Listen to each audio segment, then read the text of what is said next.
de dos guerras.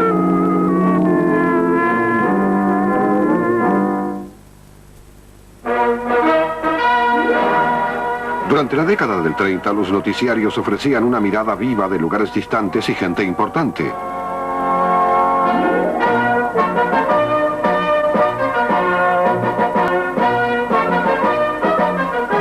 Algunos políticos americanos se dieron cuenta de que las compañías de noticiarios les estaban brindando una maravillosa salida. Y uno de los usuarios más ardientes fue Franklin Delano Roosevelt. Permítanme advertirles, y permítanme advertir a la nación contra la halagüeña invasión que dice, por supuesto, creemos estas cosas, creemos en la seguridad social, creemos en trabajo para los desempleados, creemos en salvar hogares, lo juramos, creemos en todas estas cosas.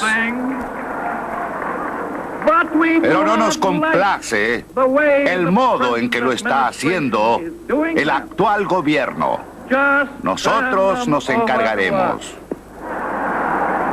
Haremos todo. Haremos más. Lo haremos mejor. Y más importante aún, no le costará nada a nadie.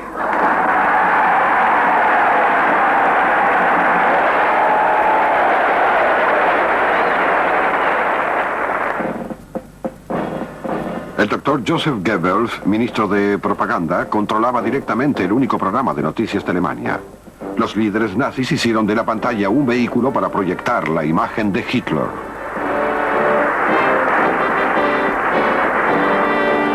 Es ist unser Wunsch und Wille, dass dieser Staat und dieses Reich bestehen sollen in den kommenden Jahrtausenden. Wir können glücklich sein zu wissen, dass diese Zukunft rechtlos uns gehört.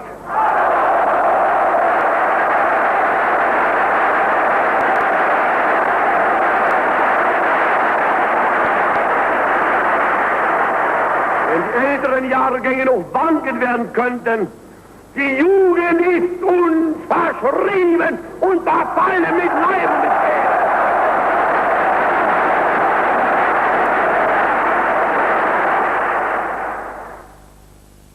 Este es un teatro de noticias recreado por el Instituto Smithsoniano en Washington. Estaremos hablando de estilo y carisma, y de cómo los medios fueron usados por Franklin Roosevelt y Adolf Hitler. Roosevelt sería el primer presidente en utilizar al máximo la radio, y Hitler sería el primer político en sacar ventaja de las películas habladas. Su vehemente oratoria y sus espectáculos políticos eran especialmente apropiados para el nuevo medio. La radio y las películas habladas permitirían a Roosevelt levantar los ánimos de una nación deprimida y a Hitler a controlar la mente de Alemania. Roosevelt y Hitler, la dinámica del poder.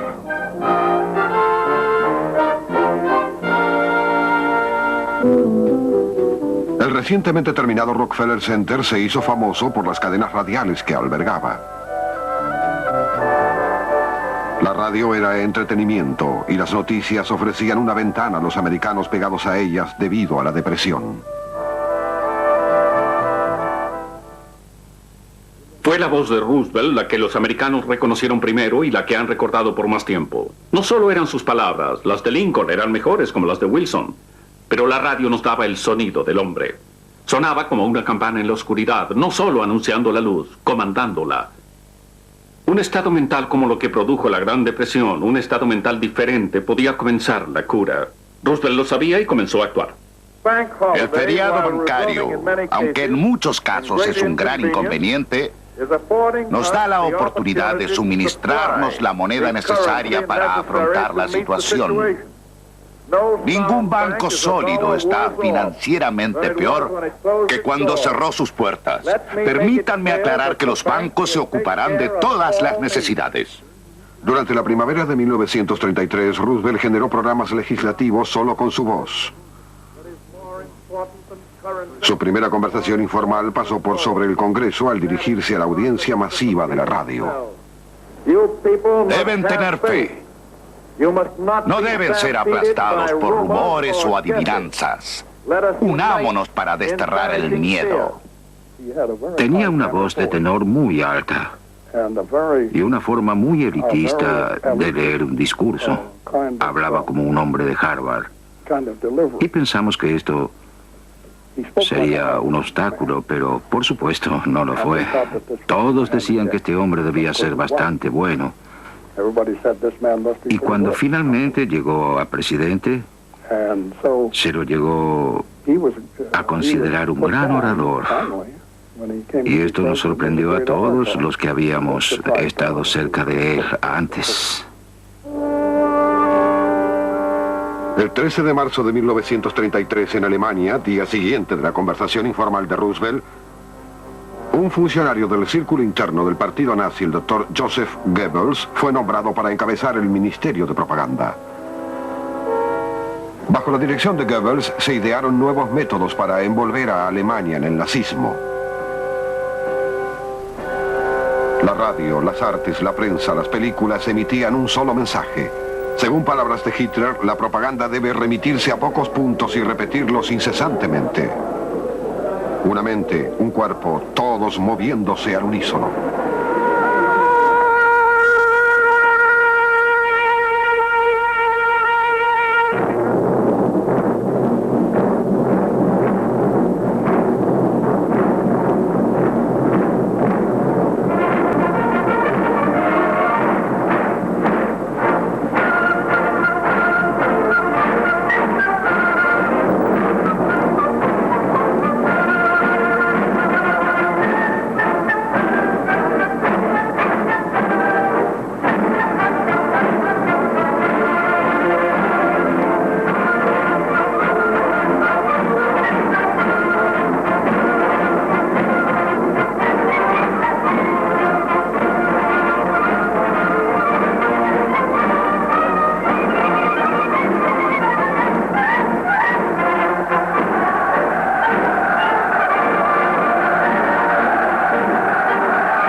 Se instruyó a la directora de cine Leni Riefenstahl a captar ese espíritu. Se le dieron fondos prácticamente ilimitados y se la puso a cargo de la propaganda, firmando la letanía nazi de una cadena de radio. Heute gemeinsam am Werk. Und wir im Brut. Und wir im Sand.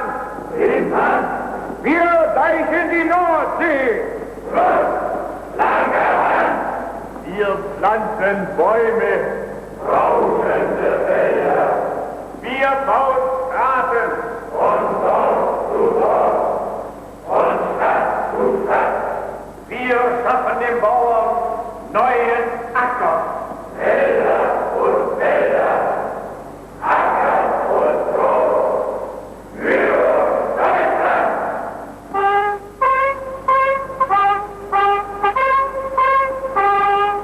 Wir sind die Männer vom Bauernstand. Halten zur Heimat zum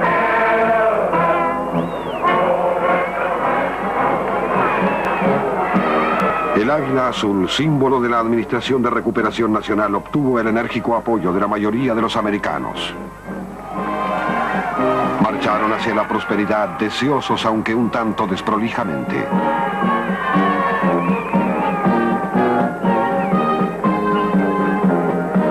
Los programas improvisados de Roosevelt, su legislación de emergencia, inspiraron adhesiones y fuerte oposición, tales como la del senador Huey Long de Luisiana.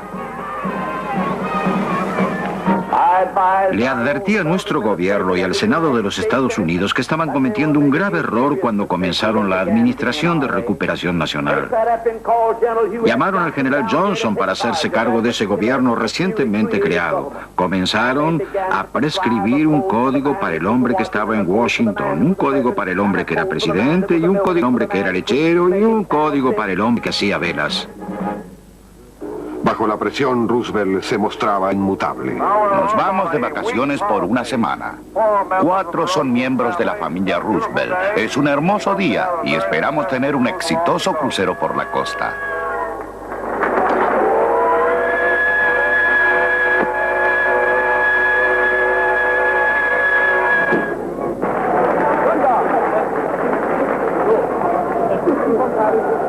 Los ritos de primavera en la Alemania nazi de 1933 constaban de la quema de libros que el Estado consideraba no aptos.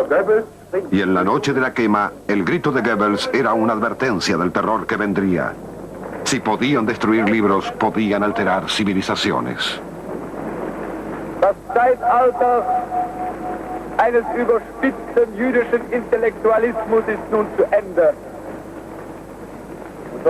La era del exagerado intelectualismo judío ha terminado y el camino está libre para un curso de acción alemán. Und der kommende deutsche Mensch wird nicht nur ein Mensch des Buches, sondern auch ein Mensch des Charakters sein. Y pudieron escapar del terror el físico Albert Einstein, el músico Bruno Walter, el autor Thomas Mann, el arquitecto Walter Gropius, el dramaturgo Bertolt Brecht y el director de cine Fritz Lang. Eine Handlung, die für alle Welt dokumentieren soll. Desde el comienzo, los nazis avanzaron sobre la base de un plan de acción diseñado por Hitler en su testamento Mein Kampf. La recuperación de América se centró en la capacidad de Roosevelt de reaccionar rápidamente ante cada crisis. A los desempleados que plagaban las calles, Roosevelt le brindó programas de recuperación. Surgieron nuevos proyectos de trabajo. El Cuerpo de Conservación Ciudadana, la Administración de Proyectos de Trabajo, la Oficina del Valle de Tennessee, siempre colocaban a los desempleados en la nómina de pagos del gobierno. Tal vez no fueran necesarios cada parque y cada camino, pero se trataba del orgullo y de volver a trabajar. Cada uno a su manera, los Estados Unidos y Alemania fueron empujados hacia la recuperación. En cierto modo, lo que hicieron fue parecido en cuanto a enfrentar los problemas de la depresión. Pero Roosevelt lo hizo de manera democrática y Hitler, por supuesto, lo hizo de manera autoritaria y así continuó más adelante. Al principio, Hitler creyó que era necesario convencer a los alemanes de que él podía hacer prosperar la economía y trató de que la reconstrucción fuera una cuestión de fe. Wir haben 4 Jahre damals uns ausgebeten und wollen diese 4 Jahre nicht. En ese entonces sufrimos por 4 años y queremos usar estos 4 años para beneficio de nuestro pueblo, especialmente para el trabajador alemán. Como era su costumbre, Hitler no se precipitó, se movió tentativamente. Solo conocida la fuerza de su opositor, se movía enérgicamente. Von unserem Willen, unserem Fleiß, unserer Fähigkeit, unserer Entschlusskraft. Se comenzaron a construir las más impresionantes supercarreteras del mundo bajo el enunciado: nuestro destino es el trabajo, esta es la ofrenda a nuestro país. Esa declaración sería profética al aplicarse a uno de los secuaces más cercanos, el capitán Ernst Röhm. Los milicianos nazis de Röhm habían sido el escalón que había permitido el ascenso de Hitler. Una vez que Hitler se consolidó en el poder, Röhm sintió que sus tropas estaban siendo ignoradas.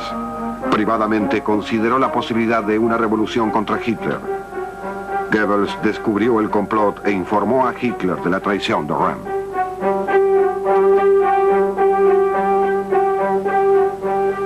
Röhm fue asesinado en la noche de los cuchillos largos. El título dado a esa ejecución por Hitler fue tomado del propio vocabulario de amenazas de Röhm. La noche de los cuchillos largos marcó el comienzo del rearme alemán. Las restricciones del Tratado de Versalles sobre el ejército alemán fueron descartadas. Para el invierno de 1934, los militares alemanes estaban en pie de guerra. Hitler anunció que Alemania había obtenido libertad de acción en materia de defensa. Comenzó el servicio militar obligatorio. El ejército alemán se quintuplicó. Hitler se estaba preparando para la guerra.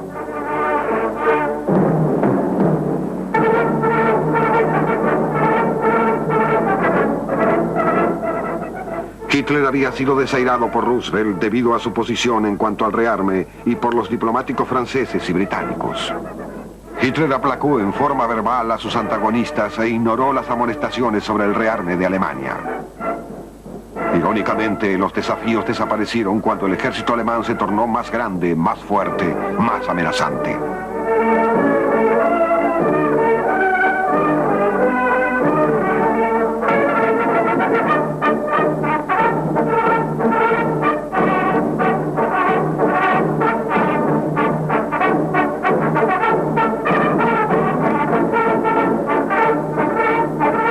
El crecimiento del gasto militar unió aún más a la sociedad industrial alemana con la esfera nazi. Con la economía mejorando y el poderío militar creciendo, Hitler cínicamente exigió no la guerra, sino la paz. Quien quiera que encienda la antorcha de la guerra en Europa, dijo, puede esperar solo el caos. Roosevelt sentía curiosidad por Hitler y con frecuencia hablaba de él y de lo que estaba haciendo. Y dijo que las medidas que estaba tomando obviamente estaban destinadas a intensificar el poderío alemán. Y sentía que tenía la intención de comenzar una nueva guerra, cuando la vieja guerra apenas estaba desapareciendo. Una voz de protesta fue la del senador Gerald Nye, quien se enfureció cuando una revista reveló a los fabricantes de municiones como comerciantes de la guerra. Las acciones en Alemania y en otras partes hablan a las claras de un mundo con inclinaciones firmes de entrar en guerra nuevamente. Hay una guerra que desearía que este mundo librara. ¿Es esa una guerra que encontraría a la civilización participando en una guerra contra los fabricantes privados de municiones en todo el mundo? Creo que la victoria de la civilización en tal guerra revelaría claramente qué es lo que está detrás de esta agitación para una mayor preparación para la guerra. Empujada por el virtuoso enojo de Nye, América se volcó hacia la no participación oficial. En agosto de 1935 se aprobó en el Congreso la primera ley de neutralidad. Roosevelt firmó el documento con reticencia. Después de todo, la neutralidad era solo una de las muchas presiones con las que tenía que lidiar. El senador Hiram Johnson encabezaba a los aislacionistas del Congreso. Whelan, de Luisiana, encabezaba la oposición a las políticas económicas de Roosevelt. Compartan la riqueza era la plataforma y el reclamo insistente de Long. El padre Coughlin hacía propaganda para que América no se uniera a la Corte Mundial y alegó una victoria personal sobre Roosevelt. Reunió una coalición anti-Roosevelt predicando, piense como cristiano, actúe como cristiano y tenga cuidado con los judíos del mundo. William Randolph Hearst condenó el nuevo tratado de Roosevelt llamándolo el Tratado Novato. Y McCormick, del Chicago Tribune, persuadía a los lectores de que el gobierno de Roosevelt solo traería destrucción. El pueblo americano conoce el corazón y el propósito de su gobierno. Ni ellos, ni nosotros nos replegaremos. Roosevelt se volcó a su grupo de votantes, la gente común. La fina capa de nieve cubrió las resecas planicies de América y por primera vez en 5 años se podía ver un tenue brillo de luz en el horizonte.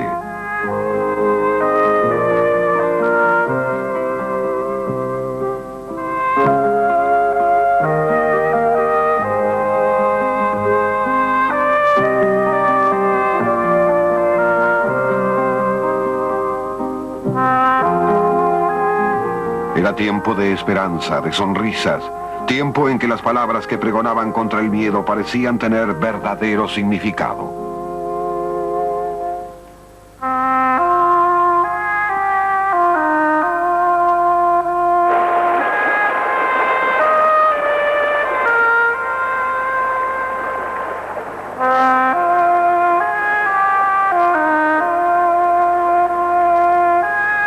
Después del invierno, al derretirse las nieves, empapando la tierra reseca, las inundaciones fueron terribles, pero la catástrofe sería sobrellevada. Lo que he visto confirma mi creencia de hace tiempo, que vamos a derrotar a este problema, haciendo que la gente que ha perdido sus cosechas y su ganado continúe, y cooperando con la naturaleza en vez de proseguir con lo que hacíamos en el pasado, resistir a la naturaleza. Debemos tener la cooperación de la gente en las ciudades, además de la gente en las granjas. Es su problema tanto como el problema de los mismos granjeros. Dicho sea de paso, en un país agrícola no existirían las ciudades si no hubiera granjas. Había enojo en su voz. Su nuevo tratado había sido atacado. Lo tomó como algo personal y atacó él a sus críticos.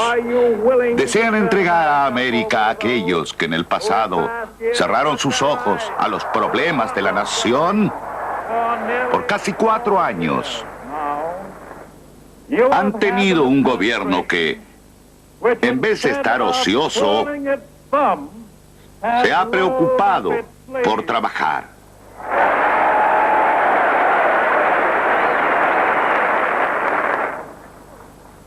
Y les puedo asegurar que seguiremos haciéndolo. A pesar de lo que ocurra en los continentes del otro lado del mar, los Estados Unidos de América deben y seguirán manteniéndose libres y alejados de las alianzas. En 1936, el ejército alemán marchó hacia la desmilitarizada Rhineland. Hitler convenció al pueblo alemán de que estaban tomando lo que les pertenecía. En caso de oposición, sus órdenes eran retirarse. No hubo oposición.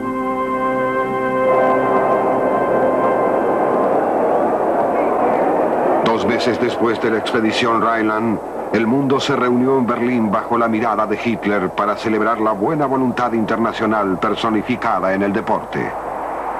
El excelente cálculo había otorgado a Hitler una victoria de propaganda. Las convirtió en sus Olimpiadas.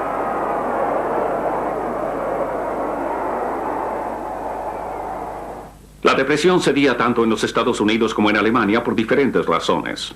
Hitler había identificado a los villanos. Adujo también que las sanciones económicas habían sido responsabilidad de las potencias aliadas de la Primera Guerra Mundial: Gran Bretaña, Francia y los Estados Unidos. Usó su necesidad de venganza para reunir apoyo y para impulsar a Alemania hacia la recuperación. La visión de Hitler era hacia afuera, la expansión de las contraídas fronteras de Alemania. Esa era la meta que estableció para su país. Roosevelt llevó a América hacia adentro durante los primeros años de la recuperación. Centró la energía en los problemas urgentes de la recuperación nacional.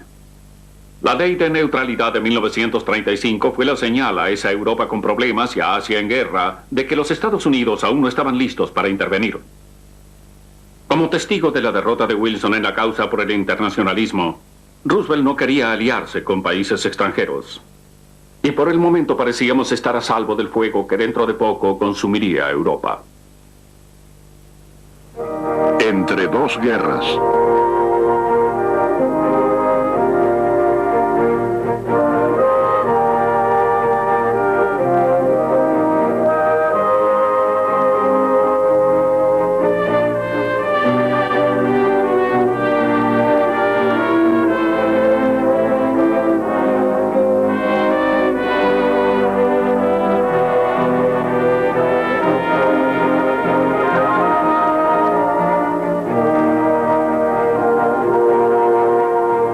Por Herb Schmerz.